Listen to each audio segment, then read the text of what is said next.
Hello সবাইকে, অপেক্ষার অবসান চলে এসেছি আরও একটা নতুন ভিডিও নিয়ে। আজকে শুক্রবার সকালবেলাতে উঠে আমি একটু বাগানটা দেখছি, আর অনেক পেয়ারার জালি এসেছে, কিন্তু এই পেয়ারাগুলো বর্ষার পেয়ারাগুলো খেতে একদম ভালো হয় না। আর জাম গাছে তো জাম আসেনি, লিচু গাছেও লিচু ফল একটাও ধরেনি, তো সেসব নিয়ে কথা হচ্ছিল। মনটা খারাপ হয়ে যায়, গাছ থাকলে ফল না থাকলে কি ভালো লাগে?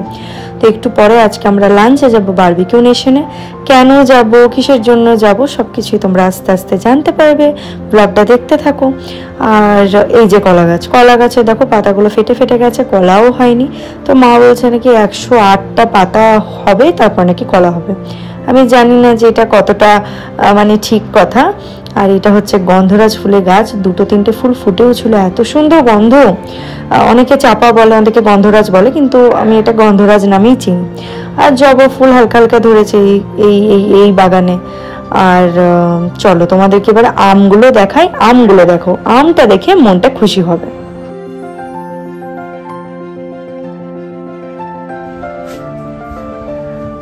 তো এই যে তোমাদেরকে আম বলেছিলাম সেদিন, তো আর দেখানো হলো না।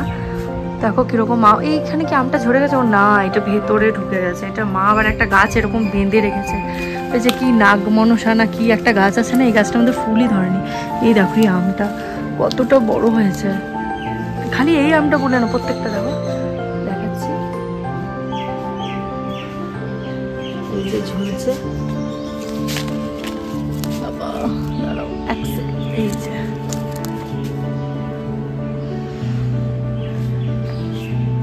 এগুলো সমস্ত কিছু রাখা হয়েছে ঘুঙুর পারবে বলে। একটাতে একটু হয়তো ওকে কোলে নিতে হবে, কিন্তু কিছু কিছু আম আছে যেটাও পারবে। যেরকম দেখো এত নিচে, ওই আমগুলোও পারবে বলেই রেখেছে। এগুলো কিন্তু আমি পারবো। এই যে একদম হাতের সামনে আম, বড় বড়। ফাঁকে ফাঁকে হয়েছে, এইটা তো 5টা একসাথে হয়েছে। ভেতরেও আছে, হয়তো বললাম 45টার মতো তো হয়েইছে, হয়তো বেশ বড় বড় সাইজ হয়েছে এবারে।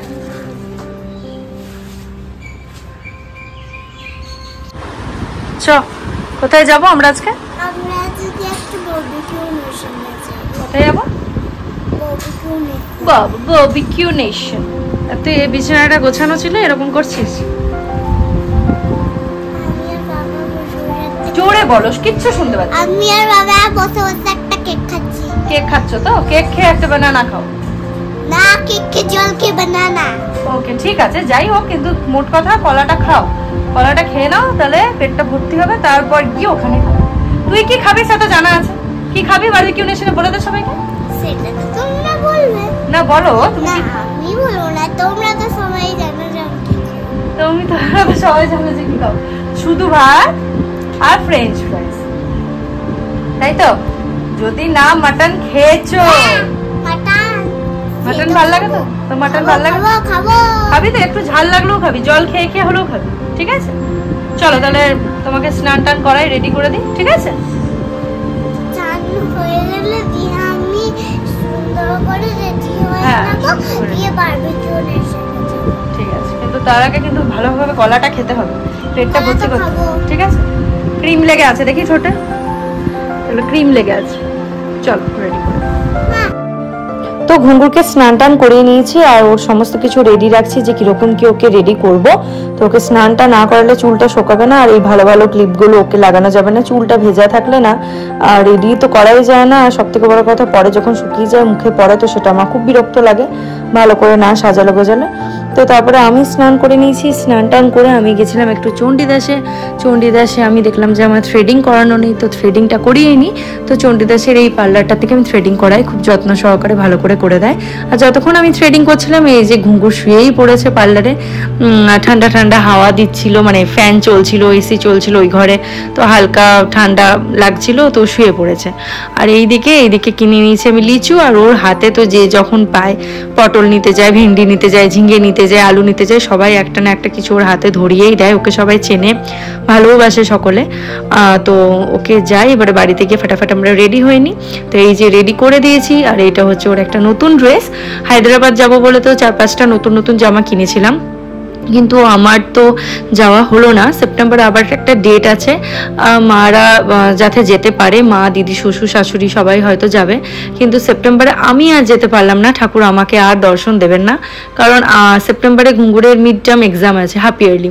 তো আমি জানি অনেকেই বলছে হয়তো যে ছোট এখন হাফ ইয়ারলি গেলে কি ক্ষতি ছিল, কিন্তু না, এক্সামের মানে গুরুত্বপূর্ণ যেটা সেটা ওকে ছোট থেকেই বোঝাতে হবে প্রথমত।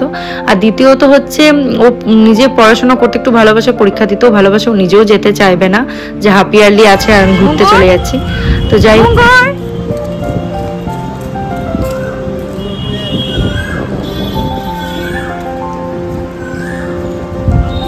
দাঁড়া আমার জন্য।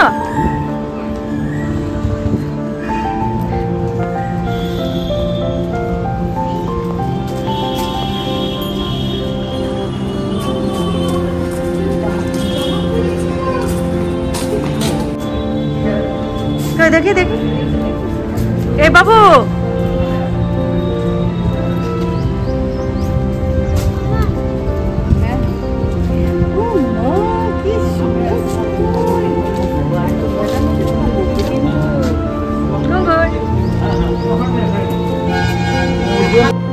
তো আজকে বারবিকিউ নেশন মানে বারবিকিউ নেশনে আসার কারণটা হচ্ছে মা আমাদেরকে খাওয়াচ্ছে জামাই ষষ্ঠী উপলক্ষে।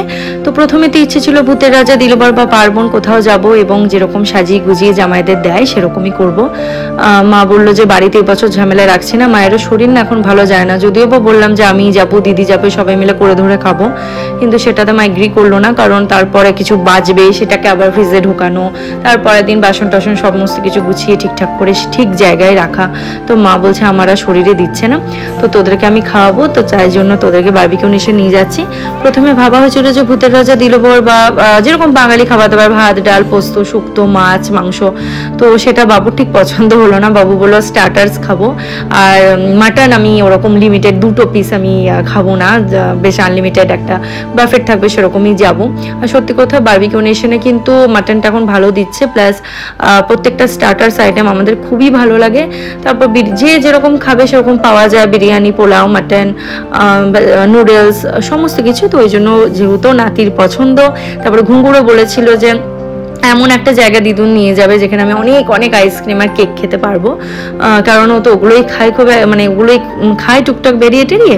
তো তার জন্য ভাবলাম যে বারবিকিউ নেশনটা সব থেকে ভালো হবে, যেখানে সমস্ত কিছু পাওয়া যাবে। ও 2-3টে চাইলে কেক খেয়ে নিল, আইসক্রিম খেয়ে নিল, মিষ্টি একটু খেয়ে নিল, ওর পেট ভরে গেল। তো এই যে এখন সবাই খাবার নিতে শুরু করে দিয়েছে, স্টার্টার্স আমাদের খাওয়া হয়ে গেছে, মেন কোর্সের দিকে এগিয়ে গেছি। আর মায়ের জন্য দিদি একটু দিচ্ছে, একটু মাটন, একটু ভাত আর একটু পোলাও, ওটার বাইরে মা খাবে না।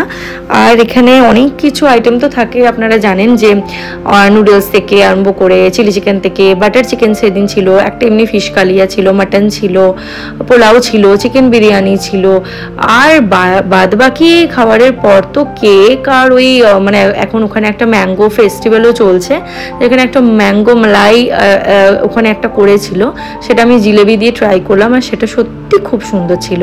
আর এই যে জামাইপুর নিয়ে নিচ্ছে সবারই পছন্দর কম্বিনেশন, ভাত একটু, মাটন আর বাসন্তী পোলাও।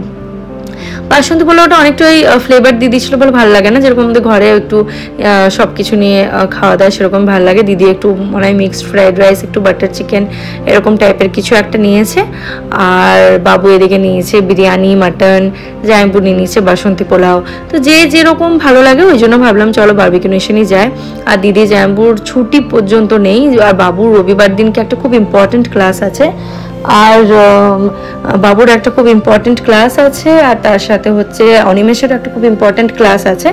ওই জন্য আমরা ঠিক করলাম যে না ফ্রাইডেটাই যাই। তো ফ্রাইডে আমরা সময় করতে পারলাম, দিদি ওই জন্য এবারে জামাই ষষ্ঠী খাওয়া দাওয়াটা একটু আগেই হয়ে গেল। তো হয়ে গেল আমাদের খাওয়া দাওয়া, এবারে বেরিয়ে যাচ্ছি। মাকে জিজ্ঞেস করলাম মায়ের কেমন লেগেছে, মা বললো না সত্যিই ভালো লেগেছে, দিদি বললো দিদিরও ভালো লেগেছে। কিন্তু এরপর আমাদের মেন একজন সদস্য আছে, তার জন্য আমাদেরকে কিছু নিয়ে ঢুকতে হবে, ওই জন্য আমরা বেরিয়ে পড়লাম। আর বেরিয়ে পড়ে মা বললো সাহা সুইটসে দাঁড়া, আর গোপলুর জন্য সুন্দর দেখে মিষ্টি নে। তো সাহা সুইটসের তো সব থেকে ভালো মিষ্টি হচ্ছে ক্ষীরসাগর, আর ওরা বললো টাটকাও হবে, তো ওই জন্য ক্ষীরসাগর নিয়ে নিলাম, আর দুটো একটু ভালো ওই চমচম টাইপের একটু মিষ্টি নিলাম। নিলাম এই যে ক্ষীরসাগর, চমচম টাইপের দুটো মিষ্টি নিলাম, কারণ আমরা যখনই বাইরে কিছু খাই মা ওর জন্য স্পেশাল কিছু মিষ্টি বা ওরকম কিছু নিয়ে যায়। আর মাঝে পরে পরে কোনো একটা ভালো দিন দেখে মা পোলাও, পনিরের তরকারি সেই সমস্ত কিছু গোপলুকে নিবেদন করে। তো এই যে গোপলুর জন্য এগুলো নিয়ে নিয়েছি, মাকে দিয়ে দিলাম। চলে এসেছি বাড়িতে এসে ঘুঙুর একটু মানে যেহেতু ওয়েদারটা ভালো ছিল, বেশ একটু মেঘমেঘও করছিল, কোনো মানে খুব একটা গরম ছিল না তখন, তাই একটু ঘাসে দৌড়াদৌড়ি করলো। আর দৌড়াদৌড়ি করে তারপর ওকে আমি বললো, জুতোটা বারবার ঠুকে ঠুকে দেখাচ্ছে লাইট জ্বলছে কিনা, তারপর বলছে না দিনের আলো তাই দেখা যাচ্ছে না, একটু ভেতরে ঢোকো, ভেতরে ঢুকে একটু অন্ধকার করে আমি জুতোটা দেখাবো যে লাইট জ্বলছে, যেহেতু ওটাও নতুন কিনেছে, ওটার প্রতি খুব ইন্টারেস্ট। আর তো চলো একটু খেলে নিক, আর ব্লগটা কেমন লাগলো সেটা অবশ্যই জানাবে। আর যদি ভালো লেগে থাকে প্লিজ একটা লাইক করে দেবে, সাবস্ক্রাইব করে দেবে, নোটিফিকেশন বেলটা অন করে রাখবে যাতে পরবর্তী সমস্ত ভিডিও আমার পাও। তো এই যে লাইট একটু অফ করে আমি দেখাচ্ছি যে কীরকম কি লাগছে। বাইরে বোঝা যাচ্ছিল না, তো অন্ধকারে সত্যি লাইটটা বোঝা যাচ্ছে। তো আজকে ব্লগটা এত দূরই রাখলাম। পরবর্তীকালে মানে পরের দিন আমি একটা খুব স্পেশাল দিন আছে, আর আমার শ্বশুর শাশুড়ি বিবাহবার্ষিকী, তো সেটার ব্লগ নিয়ে আমি আসব। এটা ফ্রাইডের ব্লগ, ওই জন্য আমি স্যাটারডে পোস্ট করছি, আর শনিবারের যে ব্লগটা সেটা আমি রবিবার দিনকে দেব। তো চলুন আজকের মতো এইটুকুই। কেমন লাগলো ব্লগটা জানাবেন, যদি ভালো লেগে থাকে প্লিজ একটা লাইক করে দেবেন, শেয়ার করে দেবেন, নোটিফিকেশন বেলটা অন রাখবেন যাতে পরবর্তী সমস্ত ভিডিও আমার পান। আর এরকম প্রি জামাই ষষ্ঠী ব্লগ কেমন লাগলো সেটা অবশ্যই জানাবেন। চলুন টাটা, ভালো থাকবেন।